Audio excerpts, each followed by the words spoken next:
picture this. You're living in this, like a nice town like Amityville, New York is like the perfect place to settle down, right? Feel safe. Neighbors are your friends. And then bam, 1974, an entire family. The DeFeos are found murdered in their own home. Brutal stuff.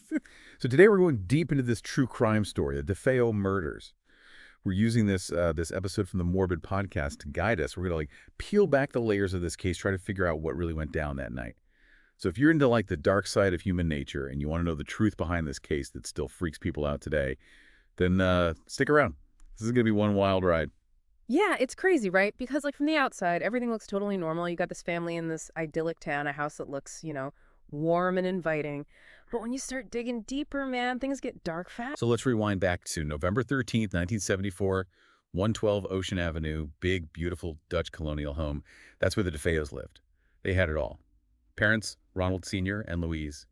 5 kids, 18-year-old Dawn, 13-year-old Allison, 12-year-old Mark, 7-year-old John, and the oldest, 23-year-old Ronald Jr., or Butch, as everyone called him. And that's when the facade of the perfect family starts to crumble. It's around 6:30 p.m. Butch runs into Henry's bar, local hangout spot. He's freaking out, saying his parents have been shot.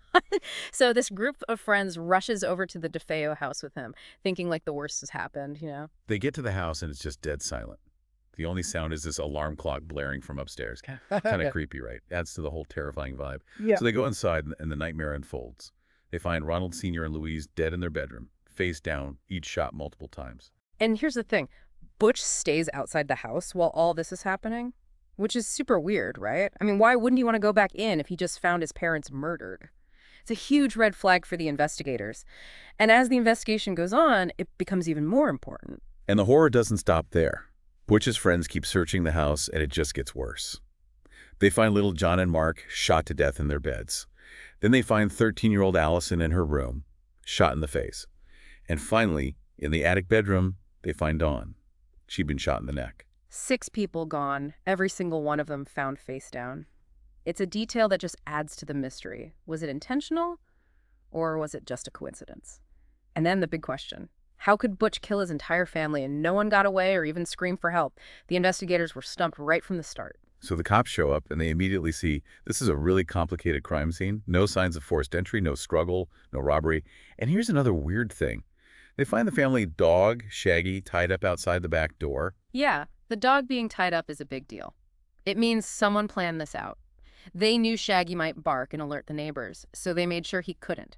Plus, there are no other obvious motives, so it all points to a carefully planned attack. So Butch is the only one left alive, right? He immediately becomes the prime suspect. His story is all over the place, though. First, he says he only found his parents. Then he says he was at a friend's house, high on heroin, and didn't hear anything. It's a mess, right? He's all over the place, and he's a known heroin user. So are his stories mixed up because of the drugs? Or is he trying to hide something? The pieces just don't fit, so the investigators got to dig deeper. And to make things even weirder, Butch throws out this theory. He says the mob did it, specifically a hitman named Tony Mazzio. He claims his family had mob ties, so that's why they were targeted. Okay, so here's where things get a little complicated. It's true that Ronald Sr.'s uncle had connections to the Genovese crime family, but he was retired from all that when the murders happened. And here's the big thing. The Italian mafia had a code. You don't touch women and children. So the mob connection is interesting, but when you look closer, it doesn't really make sense. Meanwhile, the medical examiner's trying to figure out what happened, right? And the autopsies are brutal. Ronald Sr. and Louise were shot multiple times, so they were alive for a bit after the first shots. John and Mark were each shot once in the back, so they were probably asleep. Yeah. Allison, though, was shot in the face, so she might have seen the killer. And then Dawn was shot in the back of the neck at close range. All of that helps put together a timeline of the murders, right? So you got the medical examiner's findings, the layout of the house. It paints this awful picture of a methodical execution, like it was all planned out. Again, the question is, how did Butch kill 6 people? Some of them may be awake and no one got away or made any noise.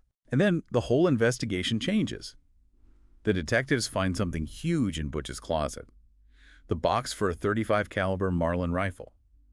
The exact same type of gun used in the murders. Classic mistake.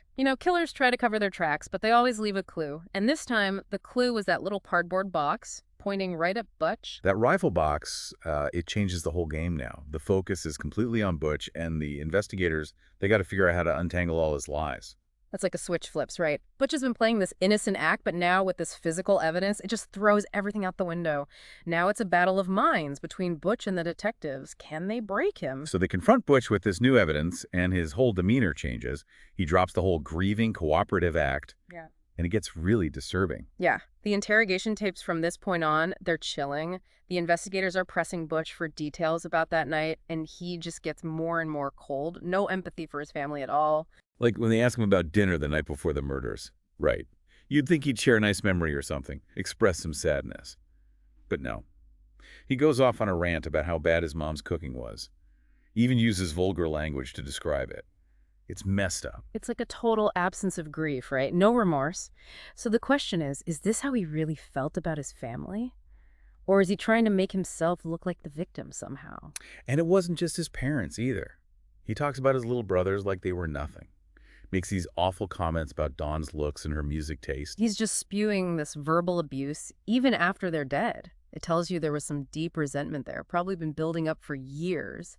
You can really see how messed up that family was. So Butch just keeps going on and on about his family for hours. Most of his anger is directed at his father. Calls him a cheap bastard all the time. He hasn't confessed yet, but you can tell he's about to crack. The detectives, they're smart. They see this. So they leave the room and bring in a new guy, Detective Dennis Rafferty. It's a classic tactic. You switch up the interrogator, try to throw the suspect off balance, and for Butch, it works like a charm. With Rafferty there, Butch finally breaks down. He confesses to the murders, but his motive is just as shocking as the killings themselves. He says he did it for the life insurance money, $200,000 at the time. Think about that. $200,000 back then is like over $1.2 million today. So in Butch's mind, his parents and his siblings, their lives were worth a fraction of that. It's just cold-blooded. And the way he describes the murders, it's so casual, like it was nothing. He says it all happened so fast he couldn't stop. He talks about picking up the shell casings, taking a shower, trimming his beard, and then throwing out the evidence on his way to work. That detail about the beard, right? It's like he's trying to go back to normal, like nothing happened. He's so calm and collected, it makes you wonder about his state of mind. Was he really in control? Or was there something else going on, something darker? So now the police have a confession, and they've got the murder weapon. They charge Butch with 6 counts of second-degree murder. Right. But his lawyers, they come up with a new plan. They're going to plead insanity. Second-degree murder, just so everyone knows, means it was intentional, but not planned out beforehand. Now, this insanity plea, it's a risky move. They know the prosecution has a strong case, the confession, the evidence. So their only shot is to convince the jury that Butch was out of his mind when he did it. So now we've got this big legal battle brewing. And it's all going to come down to what was going on inside Butch's head. The prosecution has to prove not only that he did it, but that he was sane when he did it. Yeah, so you've got these two totally different stories, right? The prosecution's going to say Butch was this calculating, manipulative killer who just wanted money. The defense is going to say he was this troubled kid, tormented by voices, forced to do these awful things by something he couldn't control. It's going to be wild. Yeah. So the whole trial hinges on this insanity plea, right? Yeah. Butch's lawyers, they're trying to paint this picture of him as a victim, like he was this broken guy, tormented by voices, lost in these crazy delusions. They even say his confession was forced, like the cops beat it out of him. Yeah, it's a tricky strategy. I mean, it could get him off, but he has to basically admit he did it, but that he wasn't in control, right? They got to convince the jury that even though he did these terrible things, he didn't know what he was doing. So they bring in all these witnesses to back up their story. Psychiatrists who talked to Butch after he was arrested. They talk about his drug use, his weird behavior, his claims of hearing voices, trying to show he was really mentally ill, couldn't tell right from wrong. But the prosecution, they're not buying it. They start picking apart the defense's case. They bring in their own experts, and they point out all these inconsistencies in Butch's story. They're saying he's not mentally ill. He's just a really good liar trying to get away with murder. And then things get really interesting. Butch's own aunt, Phyllis Presco, she testifies. And she blows the whole defense strategy out of the water. She says Butch made up the whole mental illness thing to get out of going to Vietnam. And she says his dad used to pay people off to cover up Butch's messes. So much for the whole troubled young man story, right? Yeah, that testimony really hurts the defense, makes Butch look like a liar. Yeah. And it shows that maybe he's been manipulating people his whole life. Like he thinks he can get away with anything. And then Butch takes the stand himself. And it's like a one-man show. It's bizarre. He says he had to kill anyone he thought was a threat, that God was talking to him through these voices. He even accuses his own aunt and the prosecutor of trying to kill him. Talk about dramatic. Right. So everyone's wondering, is he really that messed up, or is he just putting on a show for the jury? The prosecution thinks it's all an act. And they bring in this key witness, Dr. Harold Zolan. He says Butch has antisocial personality disorder. Basically, he doesn't care about rules or other people. But here's the thing, Dr. Zolan says that doesn't mean Butch didn't know what he was doing. He knew it was wrong to kill his family, and he chose to do it anyway. That's huge. Yeah. That pretty much destroys the whole insanity defense. Yeah. Now, Butch isn't some poor, sick guy. He's a guy who made a choice, a really bad choice. So in their closing arguments, you can see the two sides clashing. The prosecution, they focus on how planned out the murders were, how Butch tried to hide the evidence, and how he was driven by greed. They want the jury to see him for what he is, a cold-blooded killer. The defense, they try one last time to make the jury feel sorry for Butch. They say he came from a messed up family, that he was mentally broken. It's all up to the jury now. It's a heavy decision, right? They have to look at all the evidence, listen to the experts, and decide, was he a killer or was he insane? The jury deliberates for 3 days, and they come back with a verdict. Guilty on all 6 counts of second-degree murder. The judge gives Butch 6 life sentences, one after the other. He's going to die in prison. So the legal system did its job, but this case, it sticks with you, you know? It shows how much darkness can be hidden in plain sight, how complex the human mind is, and how powerful evil can be. Years later, Butch actually admits he was faking the whole insanity thing.